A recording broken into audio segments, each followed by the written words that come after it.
One important note, they will tell you when you trace this, you cut inside. Alright, cut to the inside of the circle that you're about to draw.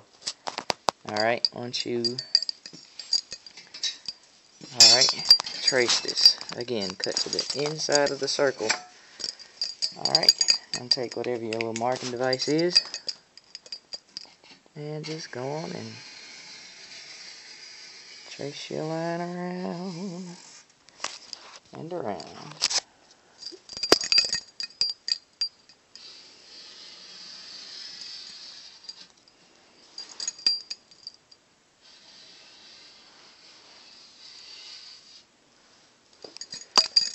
Alright, of course, keep on going till you get to the whole thing.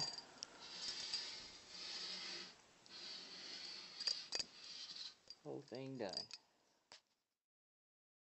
Now that you got your circle done, go on and remove. And now you got your circle for your fan, and you're ready to cut it out.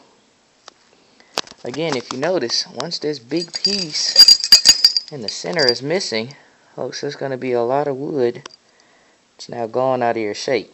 So I said you want as much over to each side as possible that's left, so that way you get a stronger, more sturdy mounting plate.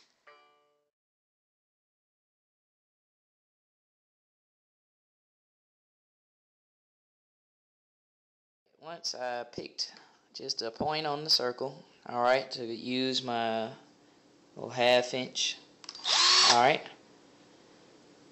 bit, so that way I had room enough to, of course, fit my hacksaw blade, or rather jigsaw blade, down into.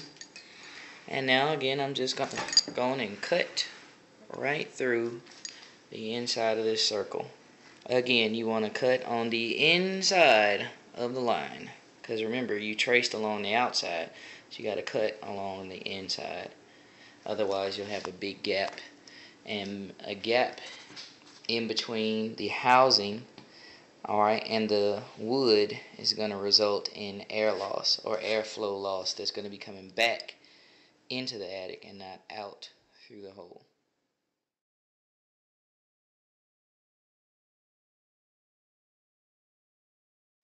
Alright, once you got your fan sitting in that circle, and I would be lying, folks, if I said I didn't have to clean that sucker out a little bit and go back into it with that jigsaw, and I'm not gonna lie, alright, I did have to clean that thing up, alright, clean out those edges to make sure it could get down in there snug like we needed it to. But once you got it in there, go on and turn around, make sure that everything's fine. Alright, nothing's attacking, in other words, nothing's hitting. That's another key thing once we then move to the next step, which is inserting the screws, just double checking again that there is enough clearance between the fan blades and the heads of the screws or bolts that will be attaching to your L brackets.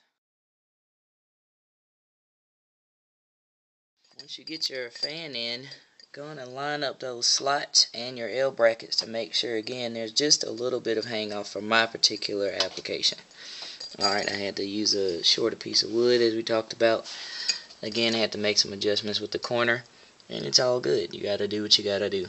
Alright, so again, make sure that before you bolt anything down, drill any guide holes, alright, that you make sure everything lines up. That you line everything up. Once you get everything lined up, put your bolts in and make sure you can spin the fan without contacting any of those heads on those bolts. Once you have all 4 those bolts in place, go on and literally take it for a spin. Alright, that's good to go. Nothing's contacting. Alright, being very careful because you haven't really secured everything. Alright, go on and turn it up. Alright, so that you're getting the true feel for it. Alright, of course, because it's going to be horizontal, not laying flat. So, or rather I should say vertical, not laying flat, which is horizontal. then spin it again. And again, thankfully no contact. You can stand in front of it, moves a decent amount of air even with just this little finger push. So I'm looking forward to seeing what it's going to do at full speed. Alrighty folks, if you notice down here I have some overlap that I did not want. So what I'm going to have to do is cut a little notch out. It's going to be the width of this here center. So I'm going to cut this rather than cut. So I'm going to cut my plate rather than cut up here. A point of interest and a point of wisdom. Always mark and double check before you cut. What I did was I found my midpoint. And once I found my midpoint, then I went on and marked out, of course, the 1.5, which is the actual width of a 2x6, 2x8, 2x4. And if you notice, that lines up perfectly. Also, if you note down here, I wanted to, I could mark there and find the exact, height, or rather length of what I need the chunk that I need to cut out. And I will do that. Once you have that mark, of course, then you can measure and see exactly how much you need to take out up here. Also, something I noticed, there's a very tiny gap up there, which is going to result in airflow loss. So what I'm going to do is just take a piece of my scrap wood, nail it up there and patch it up. But what you, of course, are going to need to do first is mark so you can know where exactly you need to place that spare piece of wood. Alright, now that I cut at that notch, I lined everything up. I also took just a little bit off of the corners. Also, one very smart note of interest, I traced those L brackets. Traced the L brackets so I could see their exact position. Also noting location of where the screws are going to be, where they're going to be passing through. And of course, when they pass through, what are they going to contact? Alright, so again, noting and looking to see, once this stuff moves, okay, what exactly is going to be happening on the other side. So if you notice, there is a nail right there, which may come into contact with the screw that we will use to put through. So maybe on these bottom lower ends, what I may do, alright, the one on the left will not be a problem, which is great. Alright, so maybe just for that one, I'll use a shorter screw.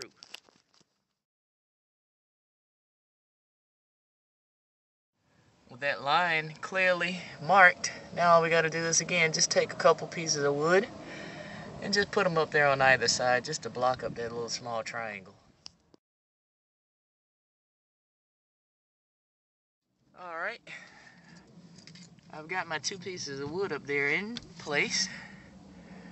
Alright, closing up those gaps as best I can. Alright, again, where the stripping, the foam strip can be put, close up any gaps. The next thing that I did was I went on and put 2 nails down on the bottom to hold it in place as I secure it. Since I, again, am working by myself. Again, the fan housing has room. It can go in there with no problem now. And now we can go in and secure our mounting plate. Alright folks, what I've done now is went on and put the foam strip down. Alright, around the edges, patching up any gaps that I may not have been able to get. Alright, so again, I overlapped as well just to make sure that everything was covered. Alright, again, put up my foam strip before you secure. Alright folks, and with that, we are darn near done. I got 1, 2, 3, 4, 5, 6. 6 nails securing each one. It can give you a look on the inside.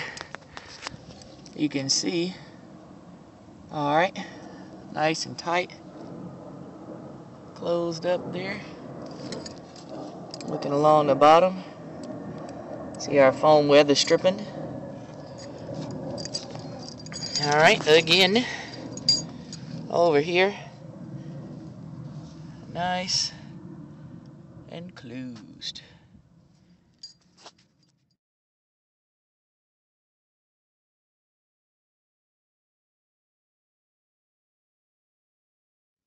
Alrighty now, thank God, it's really starting to take shape and we're really seeing the fruits of all of our hard work. Alright, what I've got up here now, just for temporary sake, alright, are nails, alright, in each, alright, of the top brackets. Not too deep in, just enough. Alright, just enough to hold it in there. Alright, because we cut our line well enough around our circle, alright, we've got a good, decent, snug fit. Notice we don't see too much light coming through, which is a good thing. Alright, again, which is a good thing. Now, just had to get distracted. What I want you to do is take these bolts, loosen them up. And what this is going to cause us to be able to do is secure those up there. Alright, if your installation may be anything like mine, if you notice, it's going to be pretty darn hard to try to screw something in up there. So what you're going to want to do is, there are two ways. Either once you traced them, you could have either installed them then, or you could do what I'm going to do now, which is remove the fan, put the L brackets up, and then reattach the fan. Alrighty folks, what I'm doing, alright, I've secured the upper L. Alright, I've also done this one here. Notice I'm using a bead washer for the bottom. Alright, one thing to note, when you're putting your screws in, since this one is going to be being pulled or pushed down, I put this screw towards the top to keep it from settling. If you notice up here, I put these screws, since the fan is going to be pulled down by gravity, up towards the top, which will keep it from sinking so badly. So again, the ones that are on the bottom, put them on the top, because the fan is going to want to push that bracket down over time. And for the ones that are on the top, put them on the top as well, because again, that fan is going to want to pull it down with time. Alright, the way I'm getting these screws started is I'm just, again, putting my brackets inside the lines I already had. Okay, then what I'm doing, taking the screw with the washer, hammering it in just a millimeter or so just to help it get started, and again to hold it up, because again I am by myself.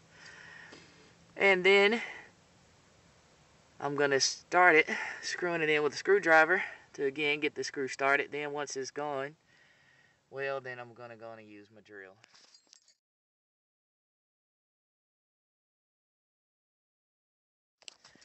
Alright, ladies and gentlemen, last but not least, now it's time to wire. So, we've got our fan in. Alrighty. Got it secured. Very stable. And that is a beautiful thing.